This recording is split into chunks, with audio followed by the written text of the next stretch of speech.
Oi, nono ano, tudo bem com vocês? Nós estamos iniciando a apostila 4, né? E tem como conteúdo em história a Primeira Guerra Mundial, tá bom?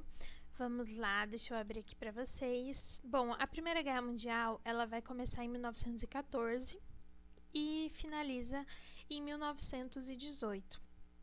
A Primeira Guerra Mundial, ela teve, como um dos principais motivos, como uma de suas causas, o imperialismo, nações que queriam dominar, ter superioridade sobre outras, principalmente em relação ao domínio de países, do continente africano e asiático.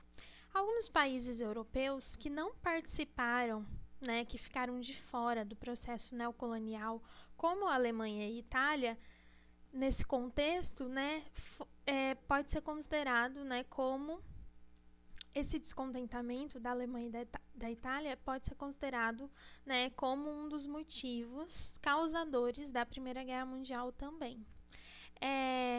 A Alemanha, ela foi unificada politicamente em 1870 e a partir da sua unificação ela se tornou uma grande potência econômica, então ela começa a crescer e ela não aceita, ter ficado de fora desse contexto. E durante esse período na Europa, a Alemanha ela vai conseguir conquistar um espaço, por exemplo, superior à produção de aço francesa, na década de 70, no finalzinho lá do século XIX, que a França era a maior produtora de aço da Europa, então a Alemanha e a França vão começar também a ter rivalidades não só por conta do neocolonialismo, mas também por conta de questões econômicas e financeiras. Existiam também entre essas rivalidades imperialistas a Inglaterra e a Alemanha em relação à competição industrial e comercial, a França e a Alemanha em relação ao antigermanismo, também era muito forte, devido à derrota francesa na Guerra Franco-Prussiana, e a perda de territórios, como o território da Alsácia-Lorena para a Alemanha. E a Rússia, ela desejava dominar o Império Turco-Otomano, a fim de obter uma saída para o Mar Mediterrâneo e também controlar a Península Balcânica.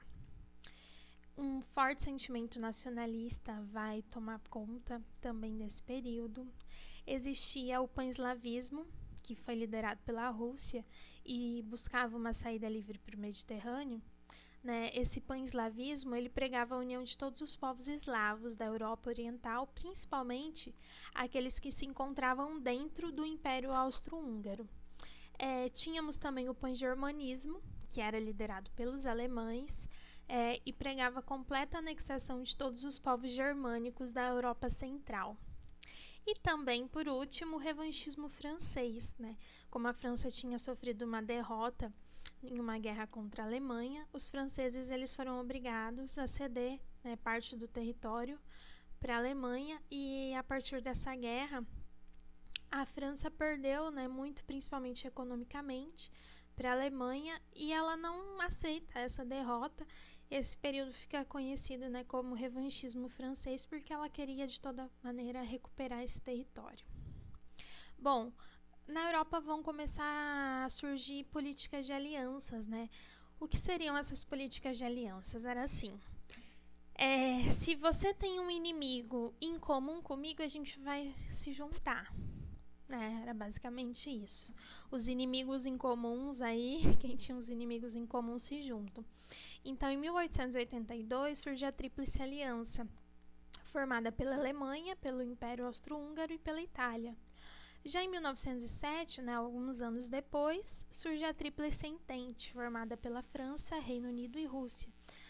E com o tempo, depois que a Primeira Guerra Mundial começa, outros países se juntam, são anexados a essa política de alianças, e aí a gente tem um maior número de países participando dessas alianças aí.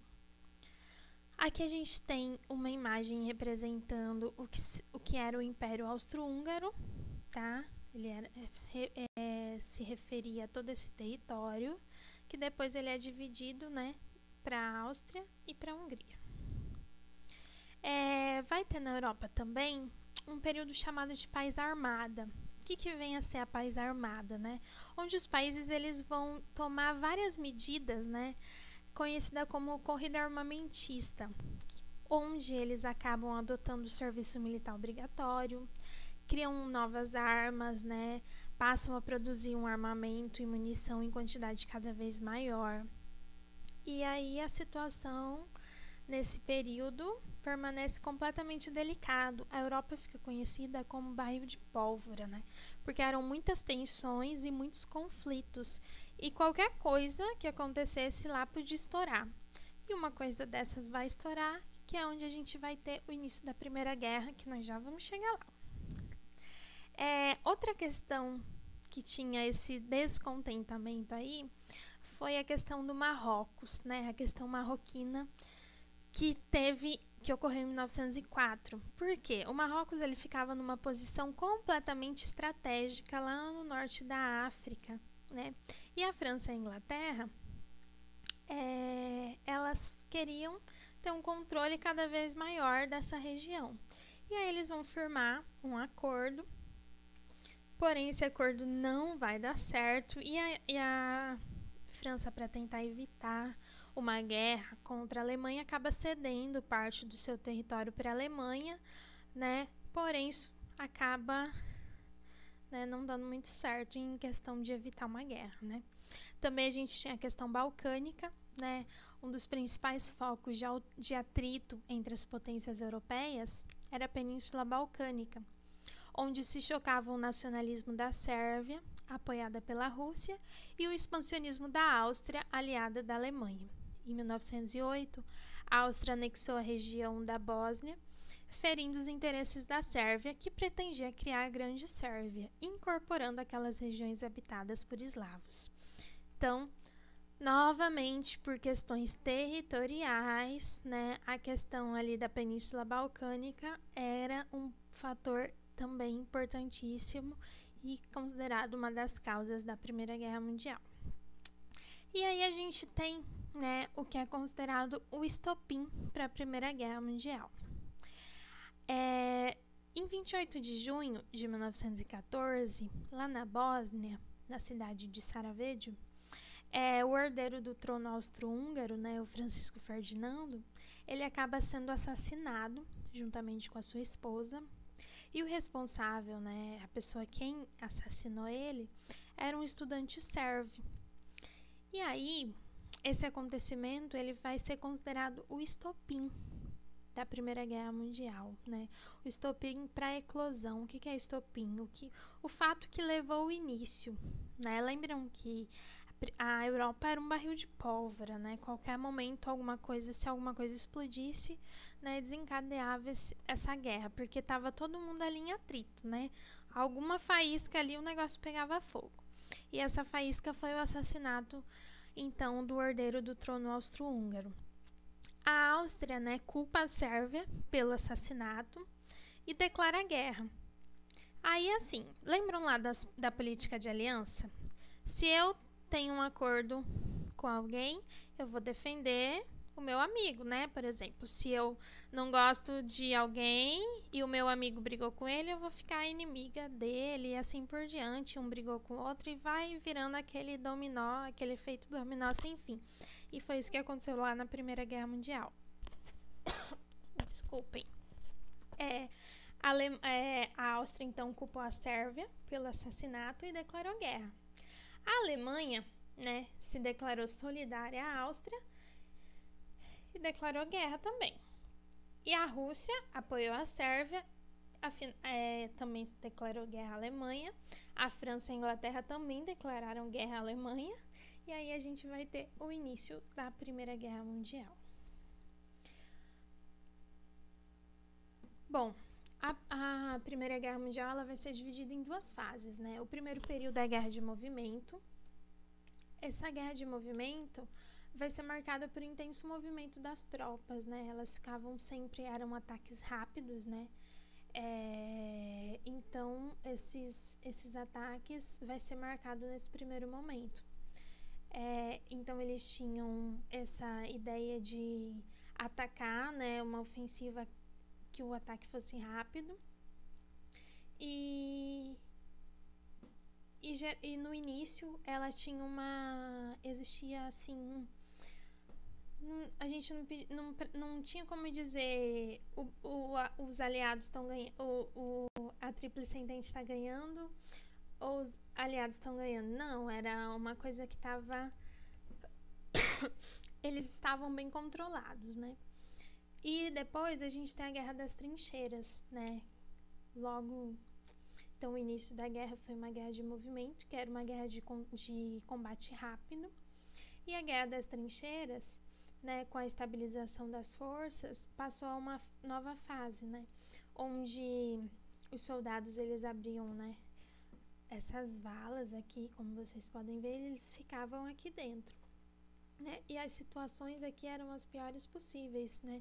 De higiene e tudo mais.